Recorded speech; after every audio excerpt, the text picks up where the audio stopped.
ಕಾಮಧೇನು ಬಂದು ತುಂಬಾ ಫೇಮಸ್. ಯಾಕೆ ಗೊತ್ತಾ, ಮಧುಗಿರಿ ಮತ್ತು ಕೊರಟಗೆರೆಯಲ್ಲಿ ಮಾಜಿ ಶಾಸಕ K N Rajanna doctor Parameshwar ಇದ್ದಾರೆ. ಅವರಿಗೆ ಪಾವಗಡ ತಾಲೂಕಿನ ಅಭಿವೃದ್ಧಿಯನ್ನ ಅಡ ಇಟ್ಟಿದ್ದಾರೆ. ಯಾಕೆ ಗೊತ್ತಾ, ಅಲ್ಲಿ ಸಾವಿರಾರು ಕೋಟಿ ಅನುದಾನ ಮಧುಗಿರಿಗೆ ಕೊರಟಗೆರೆ ಕೊಟ್ಟಿದ್ದಾರೆ. ಪಾವಗಡಕ್ಕೆ ಯಾಕೆ ಕೊಟ್ಟಿಲ್ಲ ಸ್ವಾಮಿ ಅಂದ್ರೆ, ನೀವು ಪಾವಗಡ ತಾಲೂಕಿನ ಅಡ ಇಟ್ಟು ಎರಡನ್ನ ತಗೊಂಡಿದ್ದೀರ, ತುಂಬಲ್ ಮತ್ತು ಡಿಸಿಸಿ ಬ್ಯಾಂಕ್. ಅದಕ್ಕೋಸ್ಕರ ಇಲ್ಲಿ ಅಭಿವೃದ್ಧಿ ಆಗ್ತಾ ಇಲ್ಲ.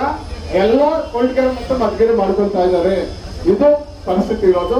ಇದನ್ನ ಹೇಳ್ಬೇಕಂದ್ರೆ ಪಾವಗಡ ತಾಲೂಕಲ್ಲಿ 20 ಸಮಸ್ಯೆ ಇದ್ದಾವೆ ಟೌನಲ್ಲಿ. ಅದನ್ನ ಮುಂದೆ ಹೇಳ್ತೀವಿ. ತಾಲೂಕಿನೆಲ್ಲ ಸಮಸ್ಯೆ ಇಲ್ಲ ಹೇಳ್ತೀವಿ. ಮತ್ತೆ ನಿಮ್ಮ ಚುರೆಲ್ಲಗಳು ರೌಡಿಗಳು ಒಂದು 5-6 ಜನ ಬಿಟ್ಟಿದೆಯಾ ಸೋಷಿಯಲ್ ಮೀಡಿಯಾದಲ್ಲಿ.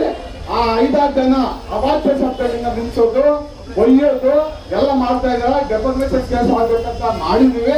ನೀವೇನು ದೊಡ್ಡ ನಿಮ್ಮ ಸರ್ಕಾರ ಏನು ನಿಮ್ಗೆ ಅಭಯ ಕೊಟ್ಟಿದೆ, ಸರ್ವಾಧಿಕಾರ ಎಲ್ಲ ಆಯ್ತು. ನಮ್ಮಲ್ಲೂ ನಾವು ಇದೆ ಸೋಷಿಯಲ್ ಮೀಡಿಯಾ ನಿಮ್ಮಂಗೆ ಏನು ಕೆಟ್ಟ ಜನ ತರ ನಾವು ತಯಾರಾಗಲ್ಲ. ನಿಮ್ಗೆ ಮುಂದೊಂದು ದಿವಸ ನಿಮ್ದೇ ಒಂದು ಸಪ್ರೇಟ್ ಕೇಸ್ ಆಗ್ತಿವಂತ ಈ ಸಂದರ್ಭದಲ್ಲಿ ಹೇಳ್ತಾ ಹುಷಾರಾಗಿರ್ಬೇಕು. ನಾಗೇಶ್ವರ್ ಮಾತಾಡ್ತೀನಿ.